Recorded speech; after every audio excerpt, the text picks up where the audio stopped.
Hello Sydneys, it has now been an entire week since Scream 6 has released in theaters. It's safe to assume a lot of the fans enjoyed their experience with that film, and I think it's only a matter of time before the studio officially confirms Scream 7. No way is this current sequel just breaking records for the franchise and then be left alone. That is not how Ghostface operates. So what I want to do here for you guys in this video is give you my theories, predictions, stuff I really want to see happen in Scream 7, along with things I kind of hope they don't do. But this isn't just going to be about my opinion. No, I am dying to hear from you Scream fans what you would want to see happen in Scream 7. Radio Silence and the creative team behind the past two Scream movies have been very vocal that they're willing to listen to fans, that they do sometimes take their advice for what they would like to see done in the movies and implement that. I mean, I think I definitely saw that with Scream 5. People were complaining there weren't any chases, not enough thrilling moments. Oh, they definitely took care of that in 6. I'll also put timestamps in the description if there's a specific topic involving Scream 7 you'd like to hear me most talk about, so you can skip to it there. But without further ado, let's go ahead and begin with our first topic, starting off with, what are you gonna title this thing? You know, that's the funny thing about this new set of Scream movies created by Radio Silence is you think we kind of know they might just call it Scream 7, you know, add that extra Roman numeral on there, but I don't know. I wouldn't be surprised if they don't do that. You know, Scream 5 was just called Scream because they were trying to play into that whole requel territory, but really so they could trick new audiences into coming straight into Scream 5 without thinking they needed to see the previous movies. Then I was kind of half expecting Scream 6 to just have some sort of tagline, you know, like Scream Again or Scream Ya Baby. But no, they added that Roman numeral in there, and in interviews, Radio Silence has said that was just kind of play into the ridiculous up the ante factor they were going for in this movie,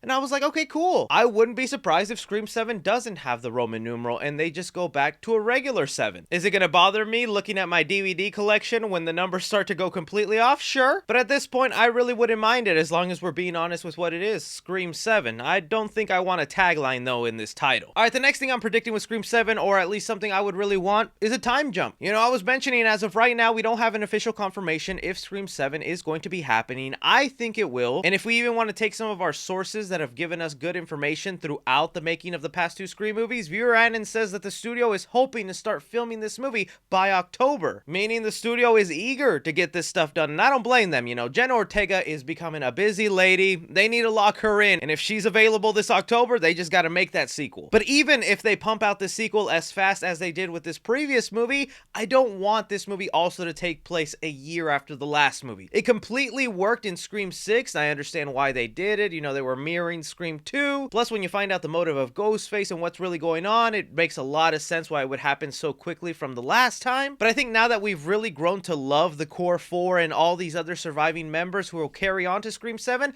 I kind of want to see them years later after the trauma. I'm not expecting like a major time jump, but I think, you know, right as they graduate college would be a perfect starting off point. It would be a good reason why they don't have to be in New York City anymore, so we can get a new setting. Then we can also see the group kind of go their own way. We can't expect the core 4 to always be in the same neighborhood, in the same vicinity. So I think it'd be kind of interesting if Scream 7 started off with, like, you know, Sam and Danny are living in their own house now. They're a lovely couple doing their own thing. Tara and Chad also living somewhere else together in the same house. Heck, Mindy could be living in the house with them. We know twins are inseparable, but that would also play into the whole theme that Scream 6 was trying to play on. You know, Sam and Tara have to let go of each other. They can love each other as sisters, still talk on the phone every day, but they can live their own lives. They don't have to be living together. So I think a time jump would be kind of really cool to see our characters grow, expand, get a bit of a breathing room, recollect their lives, and not them just getting attacked again 1 year later. The next thing I'm predicting for Scream 7 is a setting change. I think it's become pretty clear now with these past two Scream movies that they like changing the location. They like bringing Ghostface somewhere they'd never been before. It made sense to me why in 5 we went to Woodsboro. That film was paying homage to the original, so you had to do that. 2, they brought us to New York and they used the Big Apple to their advantage, creating a lot of unique set pieces that wouldn't have been possible in just the regular old town of Woodsboro. So now it leaves you to wonder, where do they go for 7? And my money's on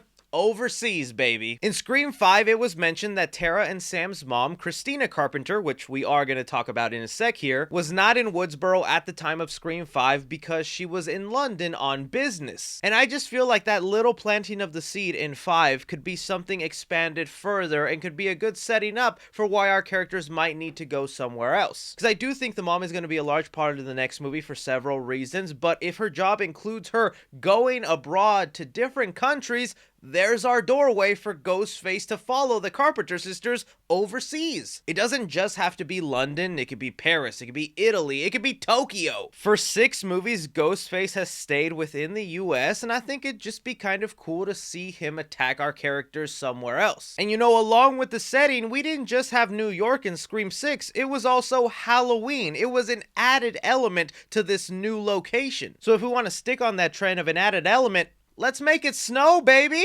Just like with Friday the 13th, horror fans are begging for Ghostface in the snow. Just stabbing someone in the stomach, having that blood drip on some snow. That's a pretty visual, is it not? I mean, just imagine a blanket of snow and a black Ghostface costume just staring at you from the distance.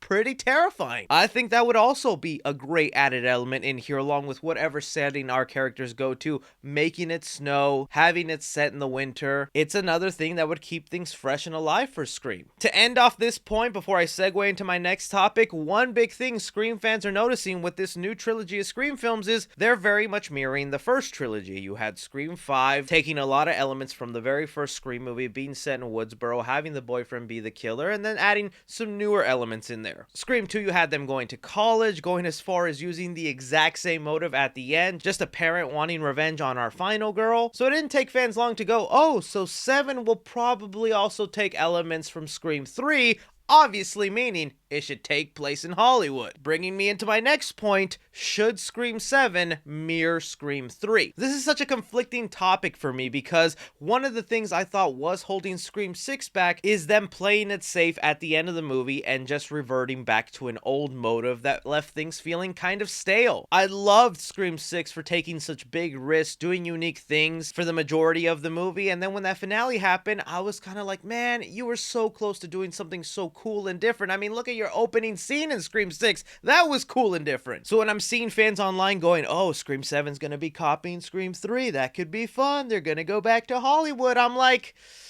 I don't know if I want that. I'm totally all up for it if they want to go back to Hollywood because there's new elements and different layers of things you could do. Like, again, if they go back to Hollywood, make it snow there. Don't know how often it snows in California, but let's make Ghostface showing up there the one rare time it snows. But let's please not have a repetitive motive of just long-lost sibling connected to the Carpenter sisters showing up out of nowhere, creating some petty reason why they would want them dead. If you want to do the long-lost brother or sister storyline, fine, but make their motive different from Roman's. Do something like what you did with Richie there, where yeah, it was the boyfriend of our main character, but his motive wasn't, oh, I want revenge for what you did to my mom. It was toxic fandom, adding a new layer of commentary, which is what the Scream franchise is known for. And if it does copy Scream 3 and our characters go to Hollywood, there's like a good angle you can play into there. In Scream 6, there was a mention that Gale had trouble selling the movie rights to what happened in Scream 5 because everybody just wants to watch true crime limited series. And when you have true crime limited series stuff, a lot of times they interview the actual people involved in the event. Sam Carpenter, unfortunately, isn't somebody that has a lot of money to their name, doesn't have a lot of opportunity for success, especially if the world still thinks of her as a Ghostface mastermind that got away with things. I can see Sam maybe being a little pressured for money, looking for an easy opportunity to earn some cash so she can start building her life, is offered a boatload of money to do some documentaries, limited series for Netflix, takes a trip to Hollywood along with other survivors willing to take that paycheck, but it's all a secret way of luring in a bunch of survivors from previous Scream movies so a Ghostface can come and attack and end everybody connected to all the original films. That would be kind of awesome, would it not? Everyone being brought in for this documentary thinking, oh cool, it's gonna be a little fun reunion. Yeah, you should have thought smarter. Ghostface is there. So there are advantages of mirroring Scream 3. I just want it done in a unique, different way and not just copying what Scream 3 did. But my next theory in here is Christina Carpenter. It is finally time you introduce us to this lovely Latina MILF that created both Jenna Ortega and Melissa Barrera. She's gotta be gorgeous, am I right? From Scream 5 to Scream 6, they have continued to tease us about this mysterious mother that went to high school with our lovely Sidney Prescott and was also the side chick that Billy Loomis was seeing, enough to where he got her pregnant sometime in the very first Scream movie where the audience wasn't seeing that. It isn't just that Christina Carpenter had this love affair with Billy Loomis. There are so many interesting and mysterious things involved with her. Like right now, if you go back and watch the opening scene of Scream 5, there's little little nuggets of details in there that I'm like, I really want to know more about that. I can't show you the full clip because I'll get copyrighted, but if you go back and watch it, Ghostface on the phone says like a lot of details about Christina Carpenter that makes me go, how did this guy know all this information? What did she say about me? But she says you love scary movies and that you guys have that in common. Have you ever seen Stab? Well, your mother loves that movie. She talks about it all the time in group. You know, he says things like Christina Carpenter is a big horror fan, that's something that her and her daughter bond over with. Not just that they bond over that, but that Christina is proud to have made her a horror fan. And I found these old diaries that she kept from high school. She was in love with this other guy. These diaries that Christina Carpenter had, and in those diaries she mentions she was in love with Billy Loomis. In love! How deep did that love go, you know? And how does Christina Carpenter feel about Sidney Prescott? That is our entry point to have a good reason for Sidney to come back. I have to imagine Christina felt some sort of jealousy or anger towards Sidney because she's like, the boy I love, Billy, is so focused on you. Is just always Sidney, always wanting to spend time with you.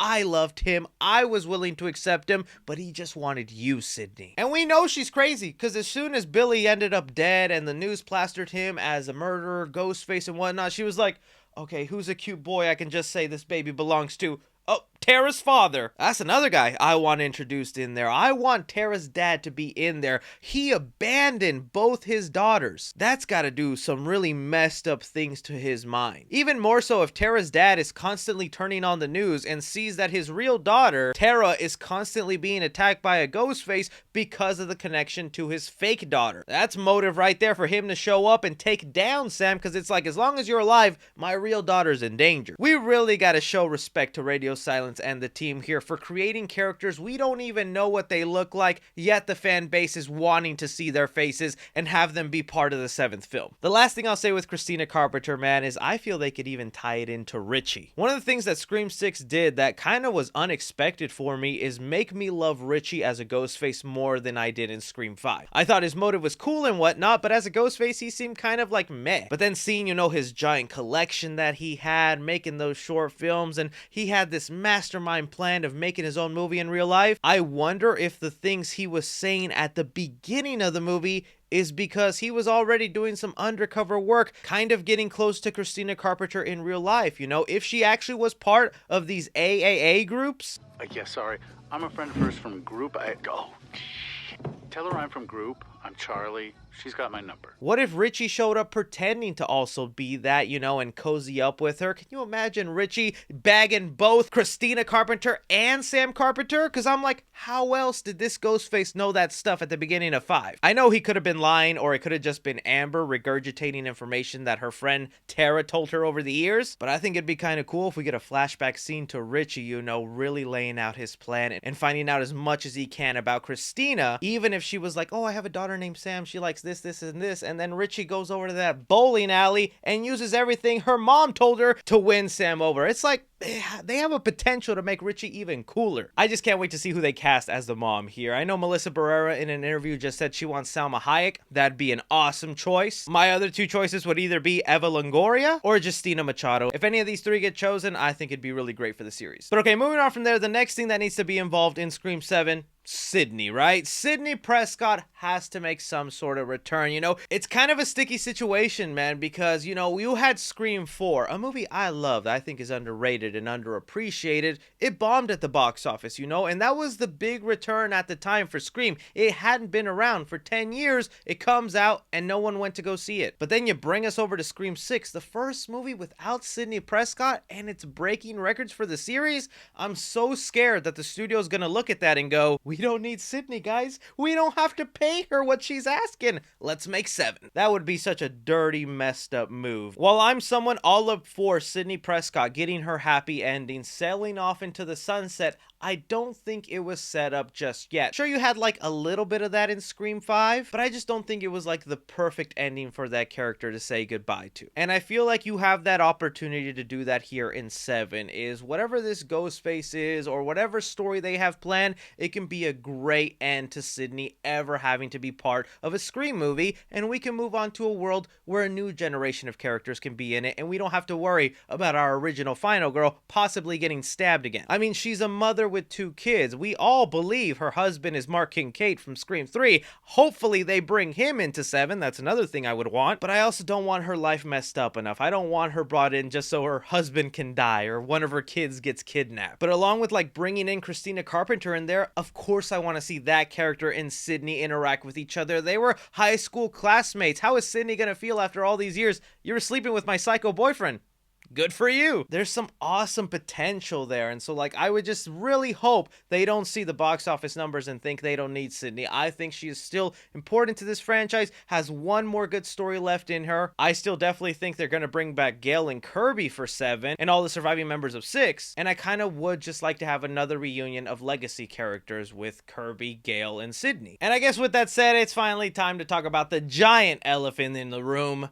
To stew or not to stew? Yes, we have to talk about it, okay? Until 7 is out and done, I think this is just something we gotta keep discussing. Should they bring back Stu Macher for Scream 7? Look, you can start fighting and get angry with me in the comment sections all you want. I think it is still 50-50 whether they could possibly bring him in. Yes, you had in Scream 7 that Kirby whiteboard where it clearly said Stu Macher dead 1996. Ignore that question mark because it's only there because they were wondering where his mask is. Since the mask of the previous Ghostfaces were showing up in different crime scenes, Stu's hadn't shown up yet. But they just have been continually teasing this inside world conspiracy that Stu could be out there. You had that YouTube thumbnail in Scream 5 saying, is the real Stu Macher alive? Then you had Mindy telling Kirby, if you believe he's dead. I mean, Scream 6 was all about a conspiracy theory that was false. And that is that Sam was the mastermind Ghostface who got away with it and framed her boyfriend for the whole thing. I don't think they'd have another conspiracy theory in that world be false. I think they'd flip the script and make another conspiracy theory actually true. It's a really tough situation because it could easily jump the shark and just make things ridiculous. I always thought they were just going to go with the thing that he was in jail and he didn't need to be mentioned. He was out of the way in prison. Why talk about Stu at all? But if the FBI and police believe he's dead, boy isn't in jail. So that means it would have to be kind of like a Detective Bailey and Quinn situation. Stu's family appeared to be very rich. They had a nice giant house. There's a common fan theory online that maybe Stu's parents paid the police off,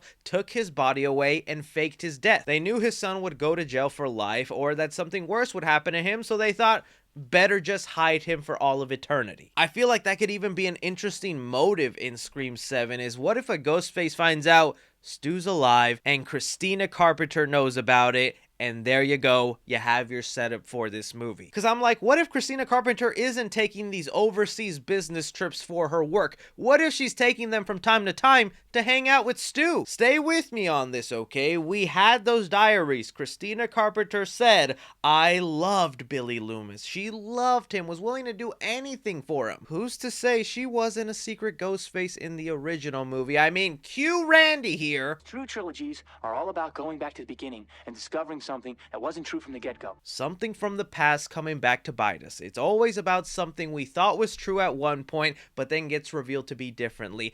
I think it would be so interesting to know Christina Carpenter was an original Ghostface, maybe even helped out with Sidney's mom's original death, Maureen Prescott, and she would technically be one of the only Ghostfaces that got away with it. You know, they do this de-aging thing with Billy Loomis in Scream 5 and 6 that looks alright. Can you imagine the opening scene of Scream 7 being that original kill with Maureen Prescott? It starts off kind of normal, nonchalant, but then you start to see some of the old tech like a big fat phone, different haircut and clothes, and you're like, who is this random lady? Scene plays out, and before you know it, Billy takes off his mask, Stu takes off his mask, and then you have Christina Carpenter, young and pretty, also there. That would be a mind-blowing opening for Scream 7. But you would also need to really work on those de-aging effects, and I don't know if they could pull it off. If they're wearing Ghostface robes and it's just their heads, maybe they could do it. But playing devil's advocate here, why the Stu thing wouldn't be as glamorous, if you're bringing back Mathew Lillard for the 7th film, I think it would be a huge disservice not to market him. Right, because if we all think Stu is alive, we're automatically picturing, oh, he's a Ghostface, and then he'll be revealed in the last 10 minutes